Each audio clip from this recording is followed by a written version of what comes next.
feel like I should have fully vetted the second set of questions. Oh. Really? Hi guys, it's Leanne and I have a special guest here today.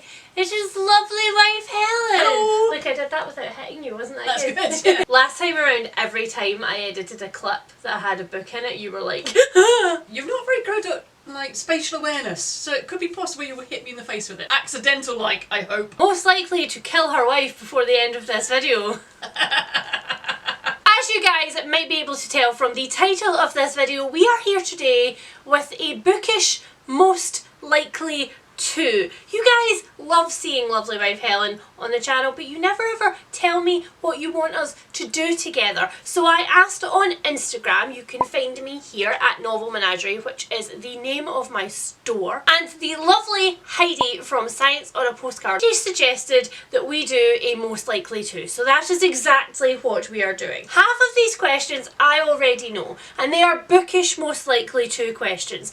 The other half of these questions I know nothing about, and they were submitted via Instagram. Oh, could be trouble.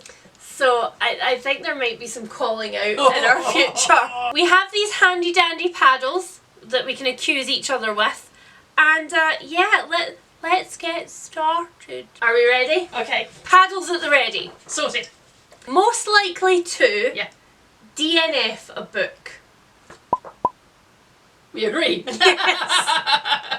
Why do we agree? Because I've only recently started DNFing, but you're quite a master at it. If it doesn't interest you, if it doesn't hook you, why waste your time? I am very proficient at DNFing. I have talked about it so much on this channel. I don't understand the purpose of sticking with a book that's giving you no pleasure, because inevitably what people tell me about DNFing is that they can't do it, but they end up in a slump if they don't do it, because you either avoid that one book, and if you're a lone book reader that's a problem, or you read everything except that one book but you keep on your Goodreads to make yourself feel guilty with into perpetuity. I don't get it. Bin it. Most likely to miss your stop. I'm guessing this is on public transport, but we'll also include driving in this. Most likely to miss your stop or your turning because you're engrossed in a book. Yes. How often have we been listening to an audiobook together whilst driving, and I have looked up and I'm like, where are we going? I don't know. So many times. The amount of times as well where we're almost at the exit and I'm like, nah! And then we're late for everything. No, not actually late. Just on time. Late. Actually Just late for everything. Just on time. Actually late for everything. It stresses me out so much.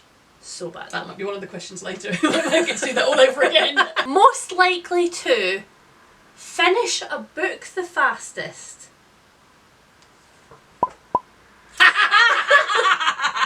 Okay, so I'll give you my reasoning for this one. Okay. My reasoning for this is that, well, A, you're a shady bitch. But my reasoning for this is that generally I read faster than you. Yes. If I have a physical book. So if I'm reading a physical book and you're listening to the audiobook, just by dint of how long some of your audiobooks are, if I'm really engrossed in a book, I will finish it before you. Yes. But my reasoning is that I actually read more often than you do, because I do it like many times a day, because I do bits here, there and everywhere. Whereas you sit down and have a good session of reading. Yes. But if you don't actually do that, then I overtake you. And then I beat you. Not that anybody's competitive in this house or anything. Most likely to cry at a book. That one. Yes. Did you have left and right problems? Yeah. Yay, dyslexia! Yay! That might win me this game. So, what is your reasoning for this? You cry at books. I very rarely cry at books. I might feel sad about books, but I very rarely actually cry. I do at teleprograms. Films and stuff. Yeah. But not books. Yeah. Whereas, yeah, I can The ones that stick in my mind most prominently are Address Unknown, because the second... So we read that together the first time around really quickly, and then we went immediately, as soon as we finished it and realised what was actually happening, we restarted it and we read it again immediately, and the second time it just destroyed me. And also Jane Steele by Lindsay Fay. There is a bit, I would say 2/3 of the way through that book, where I literally just lay... I was ill when I was reading the book, so I had really terrible vertigo, and so this was all I had done all day, was just read this book.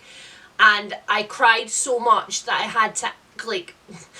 I admit this on the internet. I had to crawl because I had really bad vertigo to the bathroom to get a wipe to wipe the screen of my Kindle, because I cried so much that I couldn't read words through the salty tears on my Kindle. It's really bad. Yeah, cry. That's me. I cry at everything now. I never used to be like that, but yeah, I cry at everything now. Most likely to finish the most book series. Okay, so my logic for this is not that I suck, unlike your previous logic for everything. My logic for this is that you're like completionist when it comes to series. So if you pick up, especially fantasy series, if Helen picks up a book that she really likes, she'll tend to just go on and read the next one straight away. Whereas I usually, unless I'm really obsessed with it, like the first time I read the Illuminae files through, unless I'm really obsessed with it, I tend to need a break in between books, which can sometimes mean that some series get dragged on like for a really long time. Yeah, and if I liked it, I want more. And yeah, if there is more, I take more. Yes, immediately. Yeah, until I don't like it sometimes and then give up. But that's a different story. That's happened with quite a few fantasy series that you've read over the last little while. Yeah. If you have any recommendations for something which has one foot in Robin Hobb and one foot in Joe Abercrombie, so like grimdark but with a bit of hope at the end, that's the kind of thing that Lovely Wife Helen likes. You also really like training things in fantasy, don't you? People learning stuff. Yeah, so she quite likes the trope of like has gone to assassin school or is learning magic from a master type thing. So if you have any recommendations for Lovely Wife Helen, please leave them in the comments. Yes, please. Below. Most likely to read in the middle of the night. Easy. I like to sleep. I like to sleep, I just can't do it. I love the implication that like I don't want to sleep. The shade of it all. Yeah, I do. If I can't sleep in the middle of the night, I have like a set routine of stuff that I do. I've been much better in recent years, but I have really bad insomnia, and I'll just go for like nights and nights and nights where I won't be able to get a full night's sleep. And rather than toss and turn and wake up this delicate flower who wakes up at a feather dropping to the floor, I will get up, and one of the things that I will try and do first is read, because I think when you're tired, and especially if you're reading a physical book, you tend to get like head dropsy after a little while, and then sometimes that's enough to like prompt my brain to be like, oh, we're going to sleep now. But yeah, reading in the middle of the night is definitely me. Definitely. Oh, this one is interesting. Oh. Who is most likely to survive stranded on Mars? What is your logic behind this, darling? You don't like getting dirty. You don't like touching anything that's metal. You don't like the outdoors. You don't like gardening even. No. No to Mars, basically. Don't like heat. Don't like heat, yes. Don't like heat. Basically, I'm from Scotland and we were bred to just stay inside our houses because that's the safest way to survive. Oh yeah, and I will do survival skills and you'll go, I'm not drinking that.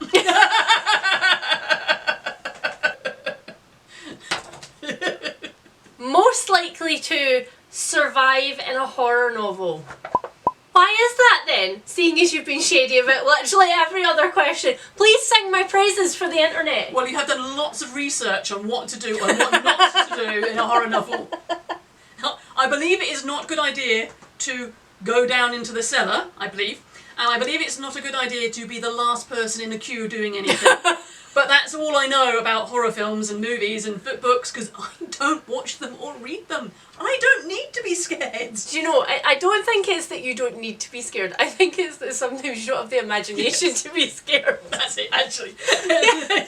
Like, sometimes she'll be watching a horror movie with me and she's just like, but why? Yeah, but why would you do that? But why? I don't get them. This is going to be an interesting one. Uh-huh. Most likely to read a non-fiction novel. That's a hard one though, because Lovely Wife Helen does read an awful lot of non-fiction, and I like to credit myself for really getting you into non-fiction, because you read like military histories and things like that, because Lovely Wife Helen has a specialist interest in the SAS. So you read a lot of like military histories and stuff, but you didn't read a lot of other non-fiction, like definitely no true crime, no just random historical things like Wild Swans or things like that. So like I like to credit myself with getting you into those things. But realistically, the older I get, the more non-fiction I read, so I pick up, I would say, equal amounts memoir to fiction these days, even though my shelves would not suggest that that was the case. I'm not having her on the channel anymore. I don't care how often you guys request her. Everybody. Most likely to guess the plot of a book.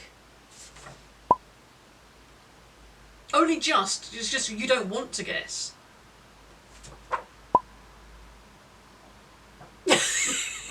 Yes, I don't, especially if it's a thriller or a horror or anything like that, I don't tend to try to guess the plot of a book. I like to remain in blissful ignorance and be like, oh, at the end, even if, you know, I had some inklings beforehand. However, Yes, darling? Was there something? when there are obvious red herrings and like big shiny signpost that's like duplicitousness this way, I tend to notice them.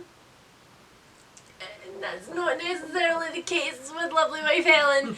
No imagination. Going back to previous answer. There have been quite a few times where we have been, so I've been reading a book and Lovely Wife Helen has been listening to it, so effectively we've been buddy reading it. And you've emerged from the kitchen halfway through a chapter like, can you just explain what just happened to me? Because I don't know what you're talking about. So that's my logic. But I think I'm right. I mean, Oh, of course. the final bookish one, before we get on to the pain that I don't know is coming. Most likely to remember a book quote. It didn't need to be anything after remember. Whatever it is, you're most likely to remember in general. Because I'm not. Okay, I think that's enough said about that one. Okay, now we're on to the questions that came directly from Instagram, and I... You worried? Most likely to Uh-huh. forget to feed your brood of animals. Would you like... I don't think I better. Moving on. Oh, these questions are horrible. Most likely to eat the last chocolate in the box. I don't think that needs any further comment, does it? Most likely to pee in their pants from laughing too hard.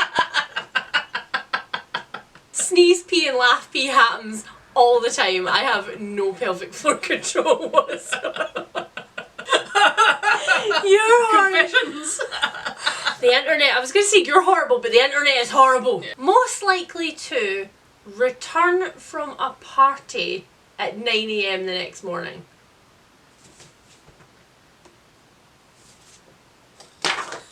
What's a party? Who goes to those things? We're both too antisocial for that. We're the people who are like, right, we're going to go to the party and then we're going to tell them when we get there that we have to leave in 2 hours because we've got another thing, and then we're going to come home and get into our pyjamas and watch The Crown. Yes. That's what we're gonna do. That's just a mutual like. Oh, okay. This one's very specific. Most likely to cry at a Christmas movie. I mean, I'd still say me, but what I've found is when you do cry at movies and TV, because Lovely Wife Helen does cry at movies and TV. We had a stint when we were watching Grey's Anatomy through the first time around. We would just literally sit with the tissues in between us before it started because we knew it was going to happen. Also, West Wing gets us a lot. That's our favourite TV show in the entire world. That gets us almost every time in the same places. You know Every single time. We've got quite a few TV shows that are like that. But what I've noticed is if it's a TV show or a movie that you haven't seen before, you are most likely to be emotionally manipulated into crying by it. Yes. So I feel like if I watch a TV show or a movie, or even if I read a book, and I can feel that I am being emotionally manipulated into feeling things, and it's not organic, I'm not just feeling things as the process of the characters go on, I get really pissed off. And I'm like, no. You want me to cry? No. Yeah, exactly. Whereas you're sitting in the corner like, stupid movie. Most likely to get up and make tea. I don't drink tea, by the way. Lovely Wife Helen does not like any hot beverages at all. In fact, the only hot liquid that you like is hot chocolate after it's cooled down a lot. Yes. And soup. Yes. And custard. You'll do custard, but like not like I like it, like molten custard, but like actually melts your lips. Yeah, I want the custard disintegrate as it goes in. the custard to be physically bubbling when it hits my plate. But you don't. I gave Lovely Wife Helen a sample of something to try the other day. I was making a broth and handed it over, and she like blew on it and then was like, I'm sensitive. back to the question. I'm crying now. You don't drink tea. No, I do not. But you do make very good tea. You should have done that very stereotypical thing where you made it really badly the first few times, and then I wouldn't have asked. No, I would have just made you get better. Yes. Oh, I like this one too. Most likely to run for the swing set when you pass a playground. No. I love swings. The dogs don't like it when I'm on swings No. though. They bark at your feet. Yes. A lot. Like, stop doing the dangerous thing. You're uncoordinated and I don't trust you. Okay, 2 more. So, most likely to eat the other snack they were saving and help them look for it knowing full well it's gone. What is willpower? What is willpower? And the last one. Oh, I wonder who this is. The person most likely to procrastinate. Oh.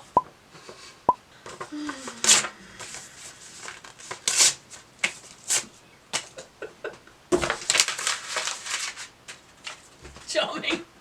Still. And that's enough of that. Well, that was lovely. I should ask you guys. It was fun, wasn't it? Okay. But we are doing a giveaway. I'm kind of regretting this now, but I'm going to do it anyway because it's nearly the big C word, and by that I mean Hogswatch. Oh, I thought you were just looking at 2020 in general.